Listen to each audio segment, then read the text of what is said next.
నీ పేరు తెలుసు కవిత, శరణ్య, భరత్. ఓకే, మీకు కొంచెం ఎన్ఏబిహెచ్ గురించి ఐడియా ఉంది కదా? అంటే ముందు ఇక్కడ స్టార్ట్ అయింది కదా ఎన్ఏబిహెచ్, అప్పటి నుంచి మీరు ముగ్గురు ఉన్నారా? సరే, మామూలుగా ఫస్ట్ పేషెంట్ రిసీవింగ్ అయితే ఐడియా ఉందా? పేషెంట్ వచ్చినప్పుడు రిసీవింగ్ ఎట్లా రిసీవ్ చేసుకుంటారు?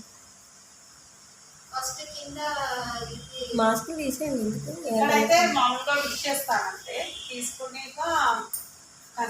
అంటే ఇక్కడ అని కాదు, ఇన్ జనరల్గా పేషెంట్ రిసీవింగ్ ఎట్లా ఉంటుంది అది చెప్పండి. మాట్లాడు బ్రదర్.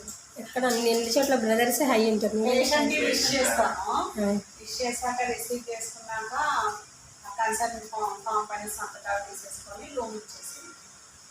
దానికి స్టిక్కర్ పెట్టేసి డ్రాప్ స్టార్ట్ చేస్తాం. వాళ్ళకి ఇంకేమైనా అవసరం ఉంటే పిలవమని చెప్తాను. మధ్య మధ్యలో ఏమి డ్రాప్స్ ఏదైనా ఉంటే టైం టు టైం డ్రాప్స్ చేస్తారు. కానీ అట్లా పేషెంట్ వచ్చిన తర్వాత పేషెంట్ని తీసుకుంటారు, విష్ చేస్తారు. పేషెంట్ హిస్టరీ తీసుకుంటారు. ఫస్ట్ హిస్టరీ అంటే ఎక్కడి నుంచి వచ్చారు సార్, ఎప్పటి నుంచి మీకు ఈ ప్రాబ్లం ఉన్నది అని అడుగుతారు కదా.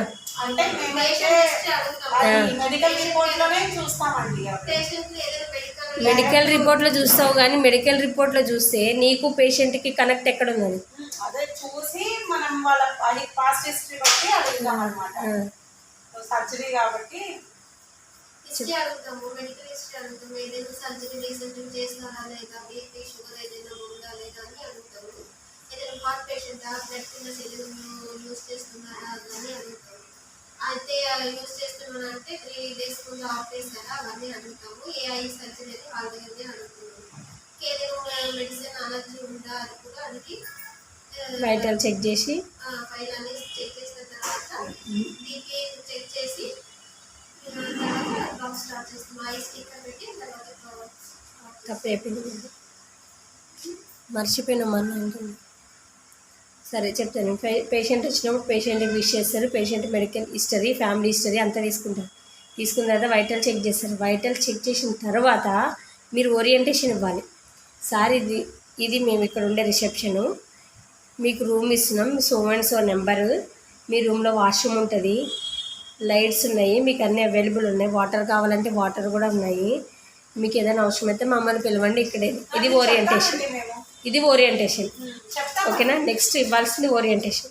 తర్వాత నువ్వు తీసుకెళ్ళిన తర్వాత అప్పుడు నువ్వు రూమ్లో ఏం చేస్తావా, పండుకోబెడతావా, సూదులు గుచ్చుతావా, మందలిస్తావా అన్న తర్వాత. ఫస్ట్ అయితే ఇది రిసీవింగ్. అప్పుడు పేషెంట్ ఎట్లా ఫీల్ అవుతాడంటే, అమ్మ సిస్టర్ నాతో చాలా బాగా కనెక్ట్ అయింది. ఫస్ట్ కనెక్టింగ్ ఉండాలి పేషెంట్కి మనకి మధ్యలో. ఓకేనా?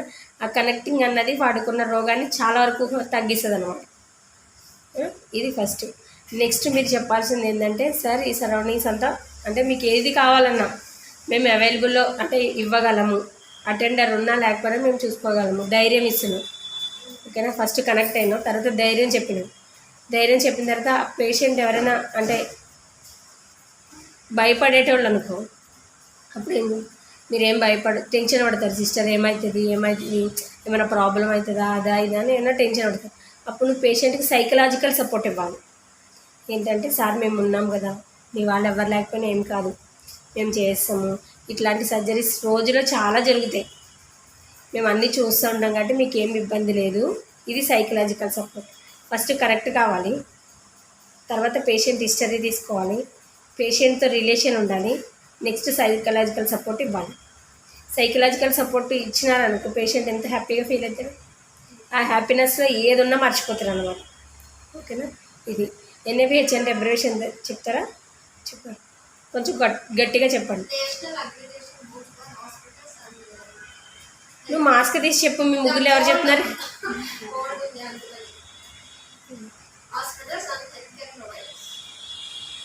మీరు? నాకు గుర్తులేదు. National accreditation board for hospitals health care provides. మీరు ఇస్తారు కదా హెల్త్ కేర్. మీ హాస్పిటల్కి మిషన్ విజన్ ఉన్నదా? ఉంది కదా. ఎన్ని హాస్పిటల్ ఉంటుంది ఎన్ఏబిహెచ్? ఎక్కడ పెట్టుకున్నారు మీరు మిషన్ విజన్? చెప్పండి ఎవరైనా.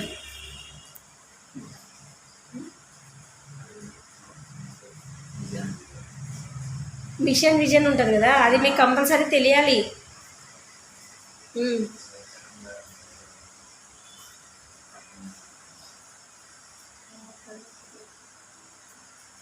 ఒకరు చదివి చెప్పండి. చదివి చెప్పండి, అంత అవకాశం ఇచ్చిన కదా.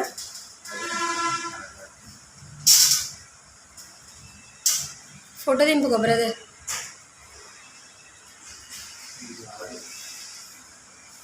అది ఓన్లీ ఇయర్ది ఉంటుంది కదా,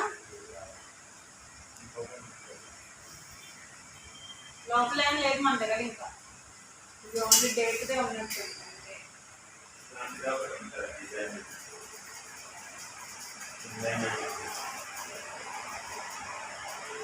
సర్లే కూర్చో.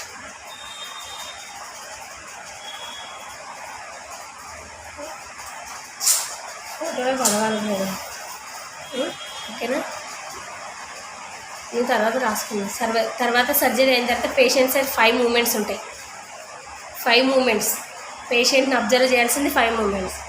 పేషెంట్కి అయినా క్యాథరైజేషన్ ఉందా, ఐవీ లైన్ ఉందా, ఉన్నది అని అనుకో, వాటిని అన్నిటిని ఎట్లా అబ్జర్వ్ చేస్తాం? ఎక్కడైనా లీక్ అవుతుందా, వెట్ అవుతుందా, ఏమన్నా సోకేజ్ అవుతుందా, ఆ ఐ నుంచి ఏమన్నా వాటర్ డిశ్చార్జ్ అవుతుందా, బ్లీడ్ అవుతుందా, ఏమన్నా ఇన్ఫెక్షన్ ఛాన్సెస్ ఉన్నాయా, నీకు ఇన్ఫెక్షన్ రేట్ ఫస్ట్ ఎక్కువ ఉన్నదంటే దాన్ని ఎట్లా డిక్రీజ్ చేయాలి, మీద 5 కదా. అవన్నీ ఉంటాయి. 5 మూమెంట్స్ ఉన్నది పేషెంట్ సైడ్. మనం అబ్జర్వ్ చేయాలి 5 మూమెంట్స్ 5 టైమ్స్, 5 మినిట్స్లో అబ్జర్వ్ చేయాలి. 5 మినిట్స్లో ఏమేమి అబ్జర్వ్ చేస్తాము? బీపీ చెక్ చేస్తాము, సాచురేషన్ పల్స్ చూస్తాము, రెస్పిరేషన్ చూస్తాము, ఆయన హార్ట్ రేట్ ఎట్లా ఉన్నదో చూస్తాము, పేషెంట్ ఎట్లా ఫీల్ అవుతున్నాడో చూస్తాము, పెయిన్ స్కోర్ చూస్తాము. పెయిన్ స్కోర్తో పాటు పేషెంట్ సరౌండింగ్స్ ఎట్లా ఉన్నాయో చూస్తాం. ఇప్పుడు ఐవీ ఫ్లూయిడ్ పెట్టినారు మీరు, అది 50 ml/h పోవాలి. నీకు తెలియకుండా 75 ml/h పోతుంది. ఎట్లా అబ్జర్వ్ చేస్తావు? డ్రాప్స్ 1 మినిట్కి ఎన్ని డ్రాప్స్ పడాలన్నది. ఇప్పుడు 50 ml/h అనుకో, 16 డ్రాప్స్ పోవాలి. నీకు అక్కడ వచ్చేసి 21 డ్రాప్స్ పోతున్నాయి, 31 డ్రాప్స్ పోతున్నాయి. అప్పుడు 75 ml/h అవుతుంది. ఓకేనా? ఏ ప్రాబ్లం? అట్లా మనం అబ్జర్వేషన్లో అన్నీ ఆ 5 మూమెంట్స్ ఏంటి, పేషెంట్ సైడ్ ఐవీ లైన్ సరిగా ఉందా లేదా, క్యాథెటర్ ఉంటే క్యాథెటర్ సరిగా ఉందా లేదా, ఆయన అబ్జర్వేషన్ చేసేటప్పుడు పెయిన్ స్కోర్ ఎట్లా ఉన్నది, ఈ 5 మూమెంట్స్ ఉంటాయి. ఆ 5 మూమెంట్స్ అనేవి మనం అబ్జర్వ్ చేయాలి. మీ పక్కకున్న చూడండి 5 మూమెంట్స్ ఉన్నాయా? Patient before and after touch the patient hand rub వేసుకోవాలి. హ్యాండ్ రబ్ వాడాలి. ఎనీ ప్రొసీజర్ అప్పుడు హ్యాండ్ వాష్ చేయాలి. హ్యాండ్ వాష్ టెక్నిక్స్ తెలుసా? సర్జికల్ హ్యాండ్ వాష్ తెలియాలి మీకు. సర్జికల్ హ్యాండ్ వాష్ చెప్పండి ఒకరు ఎవరైనా. సర్జికల్ హ్యాండ్ వాష్ అంటే చూపించాలి కదా మీ సార్. నాకేం చెప్పొద్దు, లైన్గా మూమెంట్ అన్నీ మీరు చేసేసేయాలి.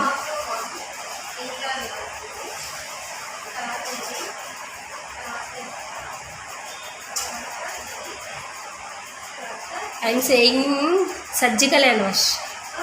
You do hand wash.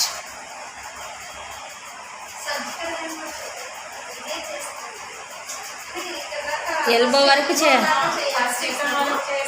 అదే చెప్పండి, అదే ఎట్లా చేస్తారు అక్కడి నుంచి చెప్పండి.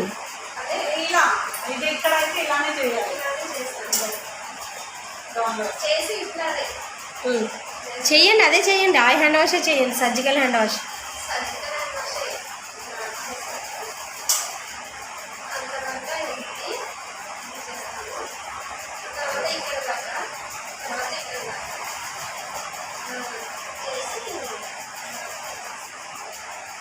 బ్రదర్ మీకు వచ్చా సర్జికల్ హ్యాండ్ వాష్? స్క్రబ్ అవరా? ఓటీ టెక్నీషియనా మీరు? సరే, తెలుసుకోవాలి మీరు కూడా హ్యాండ్ వాష్. ఎందుకు చెప్పండి, ఎవరిని అడుగుతారో తెలియదు కదా. ఇప్పుడు వాళ్ళిద్దరు ఉన్నారు, కేసులో ఉన్నారు, నిన్ను అడగచ్చు. అడిగితే ఏంటనే చెప్పగలిగేటట్టు ఉండాలి. ఓకేనా? స్పిల్ మేనేజ్మెంట్ తెలుసా? స్పిల్ మేనేజ్మెంట్ తెలుసు కదా, చెప్పండి. తెలిస్తే చెప్పండి, ఏదైనా మిస్టేక్ ఉంటే నేను చెప్తాను.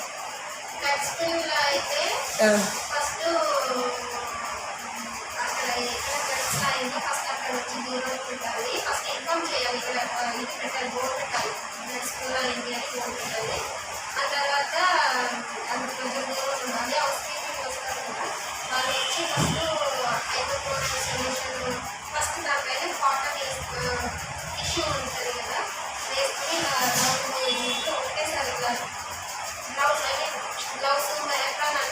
దాని అంతా ఏమంటారు పీపీఈ, పర్సనల్ ప్రొటెక్టివ్ ఎక్విప్మెంట్. అది వేసుకోవాలి. అండ్ తర్వాత ఇది పెట్టుకొని అది క్లీన్ చేసి అండ్ తర్వాత పెట్టి 5 minutes తర్వాత అది క్లీన్ చేసుకొని మళ్ళీ ఒకసారి మొత్తం అది అటు ఇటు ఏమి ఇది అవ్వకుండా ఇప్పుడు ఒక డ్రాప్ అయిందంటే డ్రాప్ వేసుకున్నప్పుడు సరే నేను చెప్తాను.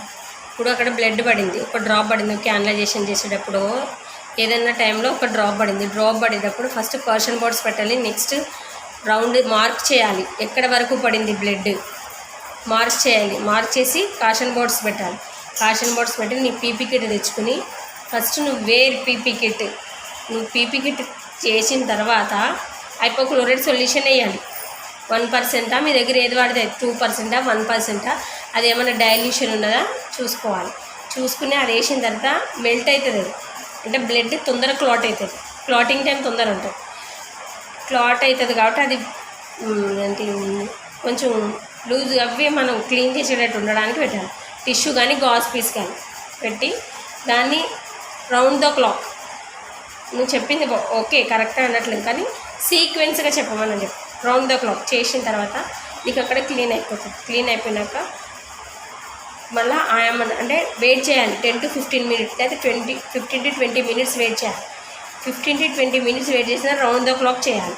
చేయడం వల్ల ఏమవుతుందంటే ఇన్ఫెక్షన్ అన్న రేటు స్ప్రెడ్ అవ్వకుండా ఉంటుంది బయటకి. ఇక్కడికి హైపోక్లోరైడ్ వేస్తాం కదా, ఇన్ఫెక్షన్ రేట్ స్ప్రెడ్ కాకుండా ఉండడం వరకు క్లీన్ చేస్తాం. మళ్ళీ ఏం చేస్తాం, ఆయమ్మని విడిపించి మాప్ కొట్టిస్తాం. స్పిల్ మేనేజ్మెంట్ అయిపోయింది. మెర్క్యూరీ అయితే కార్డ్బోర్డ్స్తో తీయాలి, దాన్నైనా మార్క్ చేయాలి. సేమ్ ప్రొసీజర్ ఉంటుంది, మార్క్ చేయాలి. కాకపోతే అదొక బాటిల్లోకి తీసుకుని దానికి బ్లాక్ కవర్ చుట్టి ప్లాస్టర్ వేసి దాన్ని బిఎండబ్ల్యూకి పంపించాలి. బిఎండబ్ల్యూ అంటే బయోమెడికల్ వేస్ట్ మేనేజ్మెంట్. ఓకేనా? మీకు ఏ షీట్ అన్నీ రాస్తారు కదా, ఐపీ నెంబర్, ఎంఆర్ నెంబర్ అన్నీ రాస్తారా. ఎస్ఎన్డిటి అని ఉంటుంది. ఎస్ఎన్డిటి అంటే sign, name, date and time. Signature, name, date and time. ఇవి 4 కంపల్సరీ ఉన్నాయి లేవు చూడండి. ఎవరెవరివి? అనస్థీషియా ఉన్నాయా లేవా, అనస్థీషియా నోట్స్ ఉన్నదా లేదా, సర్జన్ ఉన్నదా లేదా, సర్జన్ నోట్స్ ఉన్నదా లేదా, ప్రొసీజర్ అయిందా, ప్రొసీజర్ నోట్స్ ఉన్నదా, నర్సింగ్ నోట్స్ ఉన్నదా, ఇంట్రాపు, ప్రీఆపు, ఇంట్రాపు ఉంటాయి కదా, అవన్నీ నోట్స్ ఉన్నది లేదా కన్ఫామ్గా చూడాలి. ఎందుకంటే నీకు డాక్టర్ వచ్చి వెళ్ళిపోయిన తర్వాత మళ్ళీ ఎక్కడ వస్తాడు, ఆ రోజే డిశ్చార్జ్. డే కేరే ఉంటాయి కదా, మ్యాక్సిమం డే కేర్ ఉంటాయి. ఇన్సూరెన్స్ ఉన్న వాళ్ళే అనుకో ఏం చేస్తాం, ఇన్సూరెన్స్ ఆ రోజుకి స్టాప్ అయితే చేయాలి కదా, నీకు సిగ్నేచర్స్ లేకపోతే, యాక్సెప్ట్ చేయకపోతే. ఓకేనా? అప్రూవల్ రావాలి, పేషెంట్ వెళ్ళాలి. అప్రూవల్ రాకముందు పేషెంట్ వెళ్తే ఏదైనా చెకప్కి వస్తే మనకే కదా ఇబ్బంది. ఓకేనా? నువ్వు కేస్ షీట్లో చెక్ చేయాల్సింది డాక్టర్ది, ప్రొసీజర్ నోట్స్, మీ ఇంట్రాపు, ప్రీ ఆపు. ఓకేనా? ఇవి కంపల్సరీ ఉండాలి. పోస్ట్ ఆపరేటివ్ కూడా ఏమి అడ్వైజ్ చేస్తున్నారు అంటే డాక్టర్ లేకపోయినా మీకు తెలుసు, అంత ఎక్స్పీరియన్స్ ఉంటుంది. కాకపోతే doctor notes must and should. Surgery నోట్స్లో, డాక్టర్ నోట్స్లో క్యాపిటల్ లెటర్స్ మాత్రమే ఉండాలి. మెడిసిన్ మొత్తం మెడికేషన్ చార్ట్ క్యాపిటల్ లెటర్స్ ఉండాలి. రెడ్ పెన్ యూజ్ చేయొద్దు. మీకేమైనా డౌట్ ఉందా? ఒకవేళ నీడిల్ స్టిక్ అయితే ఏం చేస్తారు?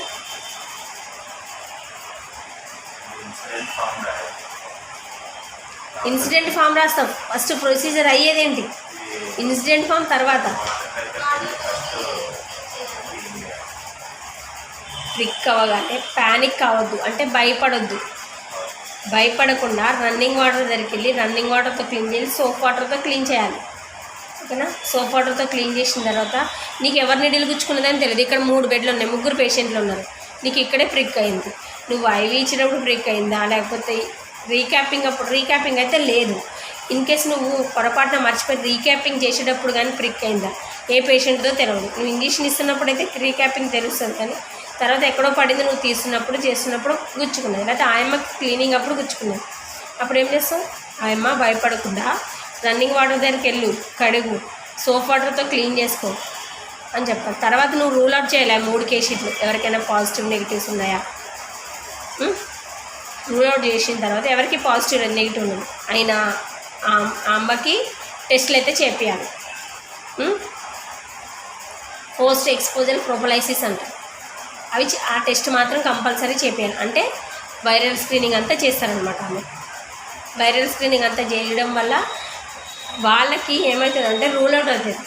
అప్పుడు నువ్వు ఎవరికి ఇన్ఫామ్ చేస్తావు ఇది చేపియాలని అంటే నీకు ఎన్ఎస్ ఇన్ఫెక్షన్ కంట్రోల్ నర్స్ ఉంటుంది. ఇప్పుడు వార్డ్ ఇన్ఛార్జ్ చూసింది, ఇన్ఫెక్షన్ కంట్రోల్ నర్స్ ఉంటుంది. ఇన్ఫెక్షన్ కంట్రోల్ నర్స్ కూడా మళ్ళీ రూల్ అవుట్ మంది ఓవర్లుక్ కావచ్చు. ఇన్ఫెక్షన్ కంట్రోల్ నర్సెస్ ఆమె చూస్తారు, ఆమె వెళ్ళి ఎన్ఎస్కి ఇన్ఫామ్ చేస్తారు. ఇది ప్రొసీజర్. మీ దగ్గర హౌస్ కీపింగ్ అదే ఇది నర్స్ ఉన్నారా లేదా, ఇన్ఫెక్షన్ కంట్రోల్ ఉన్నారా లేదా, ఎన్ఎస్ ఉన్నారా లేదా ఎవరు అడగరు. నీ ప్రొసీజర్ మాత్రం అడుగుతారు. ఓకేనా? ఎన్ఎస్కి ఇన్ఫామ్ చేయాలి. ఎన్ఎస్ అంటే నర్సింగ్ సూపరింటెండెంట్.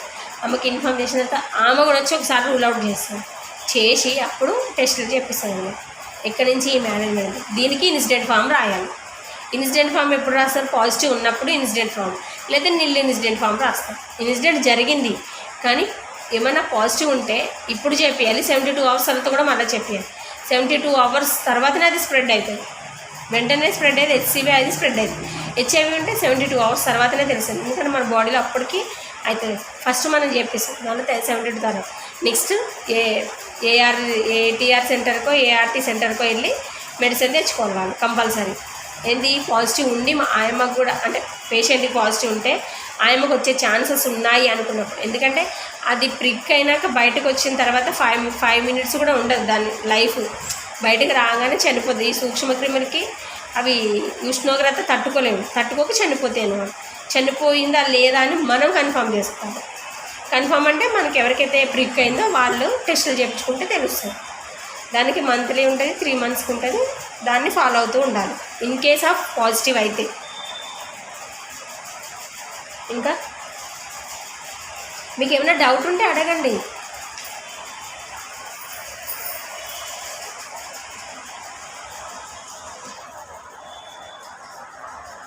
మీకు ఏమైనా డౌట్ ఉందా అంటే దేని పరంగా అయినా డౌట్ ఉందా, లేదా ఇప్పుడు నేను చెప్పినంత దాంట్లో ఏమన్నా కన్ఫ్యూజ్ అయినారా, ఏదైనా డౌట్స్ ఉన్నాయా? ఇప్పుడేం లేదు. అంటే ఇప్పుడు నేను చెప్పిన దాంట్లో మీకేమన్నా ఇంకా అడగాల్సింది ఉన్నదా, ఏమన్నా అర్థం కాలేని ఉన్నాయా? మేడం అడిగితే చెప్పగలరా? నువ్వు జర డల్గా అనిపిస్తున్నావు నాకు. ఆయన అట్లే ఉంటాడు. ఉంటే ఉన్నా కానీ అడిగేటప్పుడు చెప్తావా అంటున్నా. చెప్పాలి. తెలియదు అదే మిషన్ విజన్ మాత్రం అందరూ నేర్చుకోవాలి, అందరికీ తెలిసి ఉండాలి. ఎందుకంటే నీ హాస్పిటల్ మిషన్ విజన్ వేరే ఉంటుంది, నా హాస్పిటల్ మిషన్ విజన్ వేరే ఉంటుంది. ఏదైనా క్వాలిటీ ట్రీట్మెంటే ఉంటుంది. పేషెంట్కి ఇచ్చే ప్రైవసీ అయినా ట్రీట్మెంట్ అయినా క్వాలిటీనే ఉంటుంది. ఓకేనా? ఇంకేమైనా డౌట్ ఉందా? కవిత, శరణ్య, భరత్. సిపిఆర్ అంటే మాక్ డ్రిల్ చేయాలి, చేస్తారా? డ్రిల్ చేయాలి, చేస్తారా? డ్రిల్ అంటే యాక్షన్ చేయాలి, అట్లా చేస్తారా?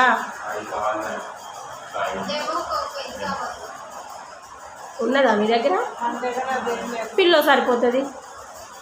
ఇప్పుడు పేషెంట్ కొలాప్స్ అయినాడమ్మా, కొలాప్స్ అయినాడు. నువ్వు రోడ్డు నుంచి వస్తున్నప్పుడు, వేలో వస్తున్నప్పుడు, లేకపోతే నీ ట్రైన్లో ఉన్నప్పుడు, బస్సులో ఉన్నప్పుడు, ఆటోలో ఉన్నప్పుడు ఏదో కొలాప్స్ అయినాడు, లేదా హాస్పిటల్లోనే ఓపీ కానీ పేషెంట్ వచ్చినప్పుడు సడన్గా కొలాప్స్ అయి పడిపోయినాడు. నువ్వేం చేస్తావు? పేషెంట్ని కదిలిస్తావు, పిలుస్తావు, హలో సార్, లేదంటే ఏమన్నా అని పేరు తెలిస్తే పేరు పెట్టి పిలుస్తావు. రెస్పాండ్ అయ్యట్లేదు, రెస్పాండ్ లేనప్పుడు ఏం చేస్తావు? పల్స్ చూస్తావు, ఎడిటెడ్ పల్స్ రికార్డ్ అవ్వట్లేదు, కాల్ ఫర్ హెల్ప్ అని చెప్తావు. అంటే నీకు ఎవరైనా హెల్పింగ్ కావాలి కాబట్టి కాల్ ఫర్ హెల్ప్ అని అంటే నాకు ఎవరైనా హెల్ప్ చేయండి అని. పేషెంట్ అయితే అడగలేడు, నువ్వు వెళ్ళి పేషెంట్కి ప్రొసీజర్ చేస్తున్నావు కాబట్టి. వద్దమ్మా సౌండ్. పేషెంట్కి హెల్ప్ చేయాలి కాబట్టి నీ త్రూ ఇంకా నీకు ఎవరైనా హెల్ప్ కావాలంటే కాల్ ఫర్ హెల్ప్ అని పిలుస్తున్నావు. అది హాస్పిటల్లోనే. వేరే చోట అయితే నువ్వే సిపిఆర్ స్టార్ట్ చేస్తావు. అంటే రోడ్డు మీద అక్కడ ఏమి ఉండవు కదా, సిపిఆర్ స్టార్ట్ చేస్తావు. సిపిఆర్ స్టార్ట్ చేయడం వల్ల పేషెంట్కి ఎక్కువ కంప్రెషన్స్ అయ్యి లైఫ్ అన్నది సేవ్ అవుతుంది అనమాట. అప్పుడు నువ్వు ఒకరికి మంచి లైఫ్ సేవ్ చేసిందాను. హాస్పిటల్లోనైతే కాల్ ఫర్ హెల్ప్ అని పిలుస్తారు. మీకు ఏదైతే కోడ్ బ్లూకి నెంబర్ ఉన్నదో ఆ నెంబర్కి వచ్చిన సిస్టర్ కాల్ చేస్తుంది. Code blue so and so place. ఇప్పుడు బెడ్ నెంబర్ 4 ఉంది, bed number 4 so and so floor ఏంటి ఇన్ రిసెప్షన్ ఫ్రంట్ ఆఫ్ ఏదో సమ్ చెప్తావు కదా, 3rd ఫ్లోరో 4th ఫ్లోరో సమ్ ఏదైనా ఒకటి ఎగ్జాక్ట్లీ ల్యాండ్ మార్క్ ఉండాలన్నట్టు. ఇది 3rd flora, first floor reception front of అని చెప్తాను, లేకపోతే బెడ్ నెంబర్ 4 దగ్గర అని చెప్పినప్పుడు టీమ్ వస్తారన్నమాట. ఏమేమి తీసుకొస్తారు? Crash cart, defibrillator, ECG, ambu bag, oxygen, stretcher. Patient save అయిన తర్వాత అయితే నీకు ఐసీ సెటప్ ఉంటే ఐసీకి షిఫ్ట్ చేస్తాం, లేదంటే వేరే హాస్పిటల్ షిఫ్ట్ చేయాలి. వేరే హాస్పిటల్ షిఫ్ట్ చేయాలంటే కంపల్సరీ ఆక్సిజన్ ఉండాలి. 5 సైకిల్స్ 30 కంప్రెషన్స్ 2 బ్రెత్స్. 5 సైకిల్స్ తర్వాత నీకు డిఫిబ్రిలేటర్ అనేది షాక్ ఉంటుంది అనమాట. 5 సైకిల్స్ అంటే 5 30s అవ్వాలి, 2 బ్రెత్స్ అవ్వాలి, అట్లా 5 టైమ్స్ అవ్వాలి. First cycle over, second cycle over అన్నది అట్రోపిన్ ఇస్తుంది. హార్ట్ రేట్ ఆటోమేటిక్గా పెరుగుతుంది. హార్ట్ రేట్ పెరిగినా కూడా నువ్వు ఆపొద్దు. ఇంకొకరు వచ్చి నీ దగ్గర హ్యాండ్ ఓవర్ తీసుకునే వరకు కూడా సిపిఆర్ చేయడం ఆపొద్దు. లౌడ్లీ చెప్పాలి, 1 2 3 4 అట్లా గట్టిగా చెప్పాలి. పేషెంట్ని స్ట్రెచ్చర్ మీద షిఫ్ట్ చేస్తావు. ఐసీ సెటప్ ఉంటే నీకు షిఫ్ట్ చేసుకుంటావు, లేదంటే ఐఆర్ సెంటర్ షిఫ్ట్ చేస్తావు. పేషెంట్కి లైఫ్ ఇవ్వడం అనేది మస్ట్ అండి, షుడ్. ఓకేనా? మీకు ఏమైనా అర్థమైందా? అర్థమైందైతే నేను అనుకుంటున్నాను, కానీ మీకు అర్థమైందా లేదో నాకు తెలియాలి. మీకు ఏముంది కోడ్ బ్లూక్ నెంబర్? ఇక్కడ ఏమీ లేదు మన దగ్గర.